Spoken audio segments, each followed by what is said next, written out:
ఆరోగ్యం అంటే natural food. Nature మంత్ర ఇప్పుడే మీ ఇంటికి తెచ్చుకోండి.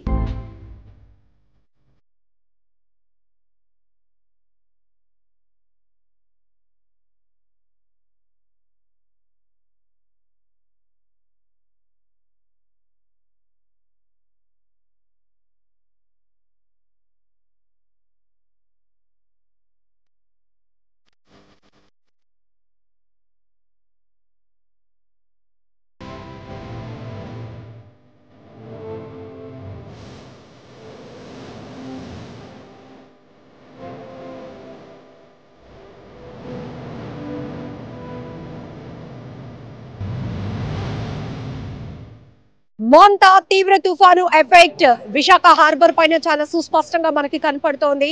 ఒకవైపు ఈ గాలుల వేగానికి జెట్టీలో లంగరు వేసి ఉన్నటువంటి బోట్ల పరిస్థితి మరింత దారుణంగా ఉంది.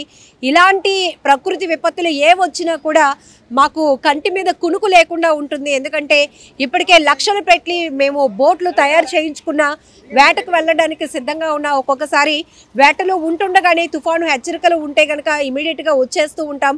సో ఆ డీజిల్ ఖర్చు కానీ కళాశీలు మొత్తం బోట్లో 9 మంది వెళ్ళిన వాళ్ళు కూడా నిరాశగా తిరిగి వచ్చేసే పరిస్థితులు ఉంటాయి. మరొక వైపు ఇప్పటికే తుఫాను హెచ్చరికల నేపథ్యంలో వేటకు వెళ్ళకూడదని వాతావరణ శాఖ ఏదైతే క్లియర్ డైరెక్షన్స్ ఇస్తుందో ఆ టైంలో కూడా ఇలా అన్ని బోట్లు విశాఖ హార్బర్లో ఉన్న జెట్టీలకు లంగర్ వేసి ఇక్కడ పెట్టడమే. ఆ తర్వాత ఒకదానికొకటి ర్యాపిడ్కి గురై కూడా చాలా డ్యామేజ్ అవుతుంది. మళ్ళీ దాన్ని మేము రిపేర్ చేసుకోవడానికి కూడా డబ్బులు అవుతాయి అని కూడా చెప్తున్నారు. సో ఉదయం నుంచి కూడా ఈ జెట్టీలకు కట్టి లంగర్ వేసి ఉన్నటువంటి బోట్లను ఒకదానికొకటి ర్యాపిడ్ లేకుండా డ్యామేజ్ కాకుండా చేయడానికి వీళ్ళు పడుతున్న పాటలు కూడా మనం లైవ్లోనే చూస్తున్నాం. ఇక్కడ నించోని చూస్తుంటేనే కళ్ళు తిరుగునట్టు కనపడుతున్నాయి. మరి వాళ్ళు మాత్రం అలా బోట్లు గాలుల వేగానికి ఊగుతున్నప్పటికీ కూడా వాటిని జాగ్రత్త పరుచుకునే ఏర్పాట్లలో వాళ్ళైతే ఉన్నారు. ప్రజెంట్ ఒక అబ్బాయి ఒక బోట్ ఓనర్ మనతో పాటు ఉన్నారు, అతనితో మాట్లాడదాం. సో తుఫాన్లు వచ్చేటప్పుడు జనరల్గా కామన్ పబ్లిక్ బయటకు రాకుండా ఇంట్లోనే జాగ్రత్తగా ఉండాలి అనేది ఒక పరిస్థితి. మీది అలా కాదు, నిత్యం సముద్ర వేటే మీకు ఉంటుంది. తుఫాన్లు వచ్చినప్పుడు ఎలాంటి సిచ్యువేషన్స్ ఉంటాయి? తుఫాన్లు వస్తే మేము సముద్రం వైపే రావాలి. ఈ బోట్లు ఏమవుతున్నాయా, ఎక్కడెక్కడ ఏ కన్నాలు అడిపోతున్నాయా అవన్నీ సేఫ్టీ ఇలా చూడండి ఎలా అవుతున్నాయో, ఇలా టైర్లు వేయడం, ఏమైనా అవి కన్నాలు అడిపోతే దానికి మరమ్మతులు చేయించడం. అలా ఇదే సమయంలో కళాశాల 9 మంది ఉంటారు, వాళ్ళకి జీవనోపాధి కూడా అయిపోతుంది. వాళ్ళ ఖర్చులు మమ్మల్ని అడుగుతూ ఉంటారు. మేము ఉంటే ఇస్తాం, లేకపోతే అలా మేమేం చేయలేం. మరి ఈ తుఫాన్లు వచ్చాయి కాబట్టి మీరు మీ ఇంటి దగ్గర ఉండాలి. వచ్చి బోర్డులు చూడమంటాయి. బోర్డు దగ్గరికి వచ్చి వాళ్ళ ఈ బోర్డు మనం కాపాడితే కదా మనం రేపు మళ్ళీ తిరిగి వేడకెళ్ళడం బాగుంటుందని చెప్పేసి వాళ్ళకి ఇది ఆధారం కాబట్టి మళ్ళీ వచ్చి దీన్ని కాపాడుకోవాలి కాబట్టి దీన్నే చూడమని చెప్తాను అన్నమాట. మొత్తం 11 జెట్టీలో ఎన్ని బోట్లు ఉంటాయండి మనకి హార్బర్? 800 బోట్లు ఉంటాయి. 800 బోట్లు ఉంటాయి. ఇప్పటికే తుఫాను హెచ్చరికలు ఉన్న నేపథ్యంలో 4 రోజుల క్రితం నుంచి మా బోటు నిన్నే వచ్చింది. ఈ తుఫాను హెచ్చరిక వల్ల 2 కాన్లు ఐస్తో వస్తుంది లాస్ట్ లో. ఎంత లాస్ అవుతుంది జనరల్ గా వేటకి? ఎన్ని డేస్ కి మీరు ప్రిపేర్ అయ్యారు? మా జనరల్ గా అయితే నేను 20 డేస్ పంపిస్తాను. ఇప్పుడు 10 డేస్ కి వస్తుంది. అంటే ఆయిల్ 2800 ఆయిల్ లీటర్లు కాలిస్తుంది. అది దగ్గర 2 లక్షల సుమారు ఉంటుంది. ఇప్పుడు ఎంత లేదన్నా ₹1,00,000 తగ్గుతూ ఉంటాను అది తెచ్చిన ఫిషింగ్ మీద. అలా ఇప్పుడు అదే విధంగా దానికి వచ్చే ఇప్పుడు బోట్లు ఏమో రాపిడి గురయ్యి అవి మరమ్మతులు చేయించుకోవాలి. అవన్నీ పక్క ఇప్పుడు ఉందండి, ఈ సైడ్ అంతా డ్యామేజ్ అయిపోద్ది.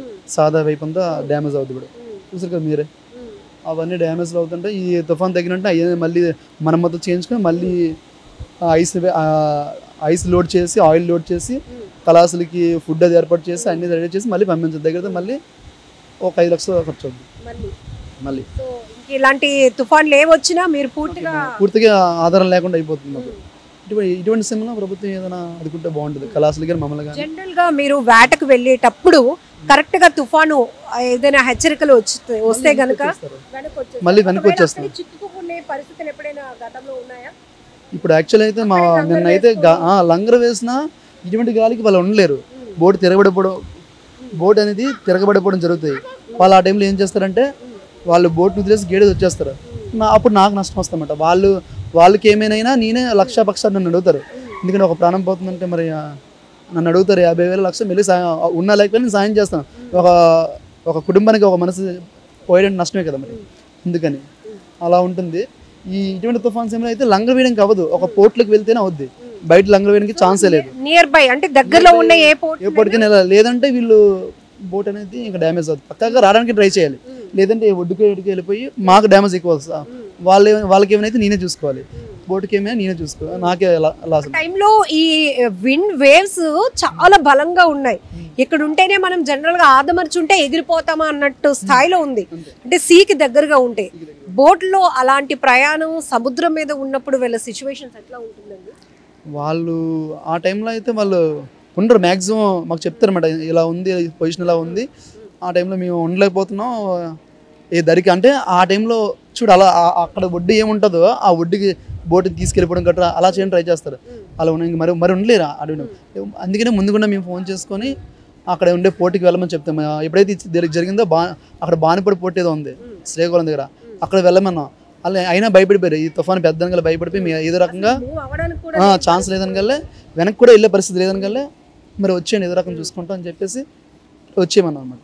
జనరల్ గా తండేల్ మూవీ లాంటి కొన్ని సినిమాలు మత్స్యకారుల మీద లైఫ్ స్టైల్ చూపించినప్పుడు అది కొంత గ్రాఫికల్ అయినా కూడా అమ్మో ఎంత భయంకరంగా వాటర్ ఫ్లోటింగ్ అందులో చూపించినట్టుగానే ఉంటుంది. నేను సినిమా మూవీ చూసాను కాబట్టి తుఫాన్ వచ్చే టైంలో ఎలా ఉంటుందో ఇక్కడ కూడా వీళ్ళు కూడా అలాగే ఉంటుంది. యాక్చువల్లీ ఇప్పుడున్న నైట్ అంతా నిద్ర లేకుండా కాపలు కాసు ఎక్కడ ఏ తాడు దిగిపోద్దో, ఏది ఇలా కన్నం పడిపోద్దో, ఏ కన్నం పడినా వాటర్ లోపలికి వచ్చేస్తుందో బోర్డు మునిగిపోద్ది. మళ్ళీ ఎంత వెయిట్ ఉంటుందండి జనరల్ గా ఈ బోట్స్ మనం చూసిన మెకనైజ్డ్ బోట్స్ ఇవి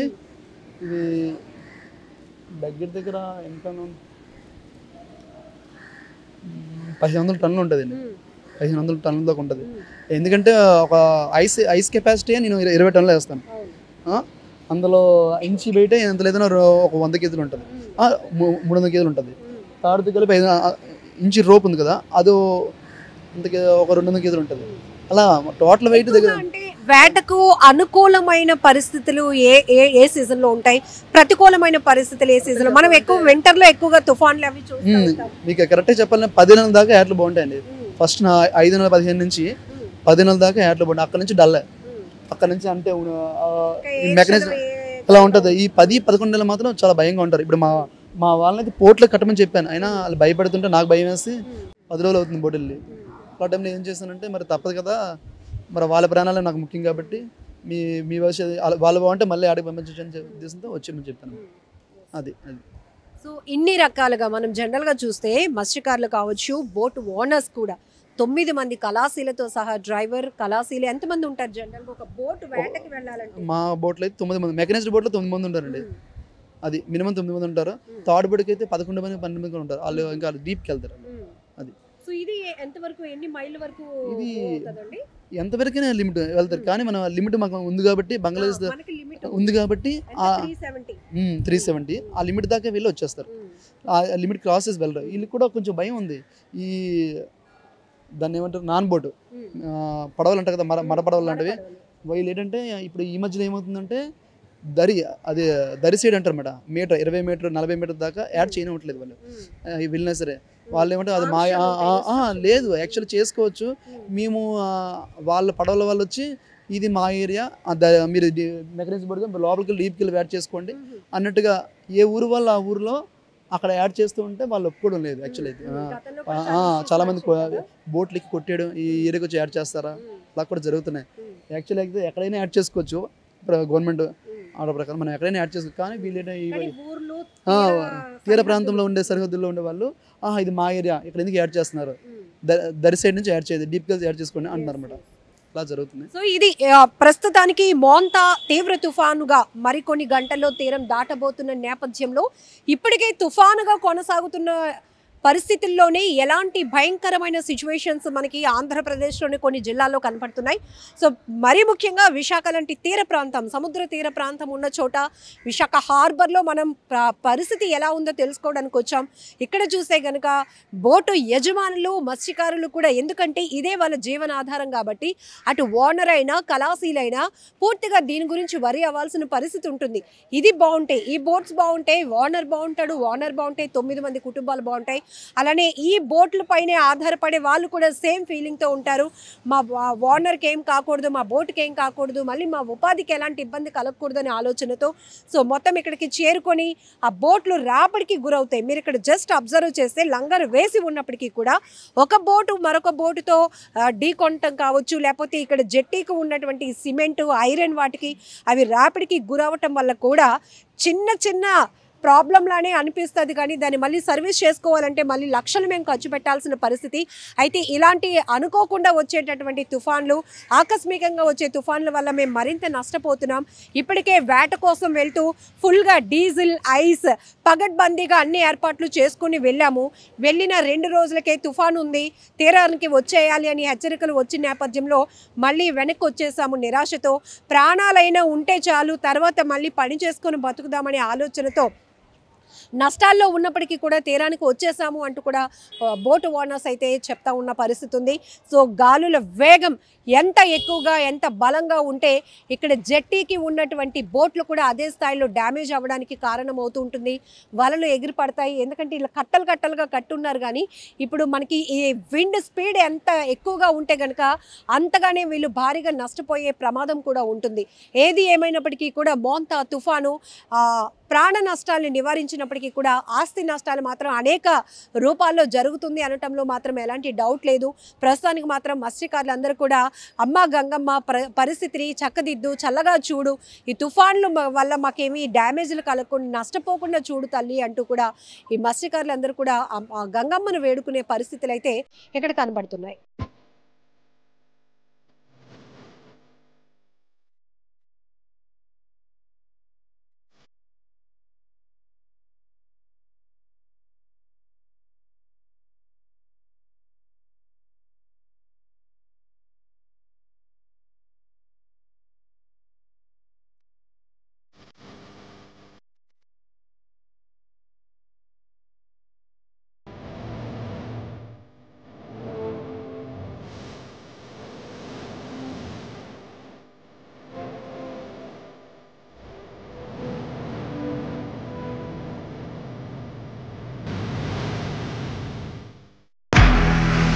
నిజంగా ప్రస్తుతం ఉన్నటువంటి సమాజం దేనికి ప్రయారిటీ ఇస్తుంది?